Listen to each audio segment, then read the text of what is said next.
a mountain that never learned the names of seasons. Wind came there to be broken into murmurs, and light arrived only to turn around. Inside, stone remembered screams long after sound had given up the work of echo. This was where Medusa lived, and where she learned how patient darkness could be. By day, she was still as the walls that cradled her. Serpents braided themselves into a crown of slow motion, tasting the air, dreaming small dreams. Her eyes were closed then, not in sleep, but in restraint. The sun was not her enemy, not exactly. It was only a reminder of what she no longer belonged to. She waited instead for the honest hours, the hours that did not pretend kindness. When night came, she opened her eyes. There was a village at the foot of the mountain, a scatter of roofs like pale shells abandoned by the tide. Smoke climbed from chimneys in thin, hopeful threads. Laughter lived there. Bells, dogs that knew the rhythm of footsteps. It had been there before her exile became a sentence.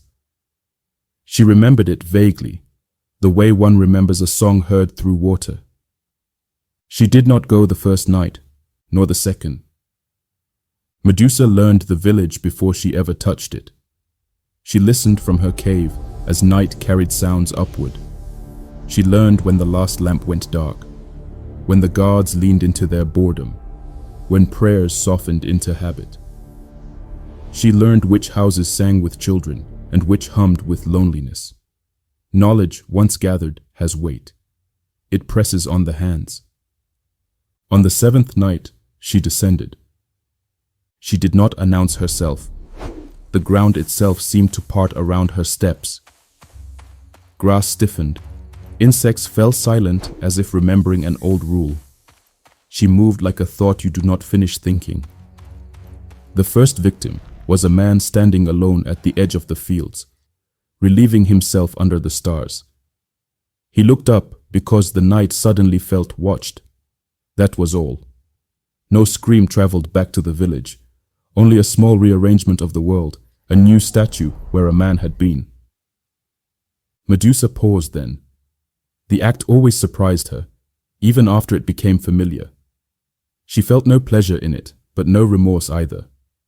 What she felt was a tightening, like a knot pulled cleaner. She moved on. By morning, 3 figures stood frozen in places where life had been moving hours before. A woman at her doorway, a boy with a bucket tipped over, water captured mid-full, a guard whose lantern still burned, flame-licking stone fingers. The village woke into confusion. People shouted questions that had no ears. They circled the statues, touched them, cried. They argued about curses and gods and what must be done. By noon, fear had learned the paths between houses. Medusa returned to her cave before dawn, before the sun had a chance to recognize her. She curled into stone and waited. The second night, she took 5, the third, 8. Panic grew a spine. Doors were barred, lamps stayed lit. Someone rang the bell all night, as if sound itself could stand guard. It only made the darkness more crowded. Some tried to flee. They did not make it far. The road out of the village became a gallery of last looks, eyes wide,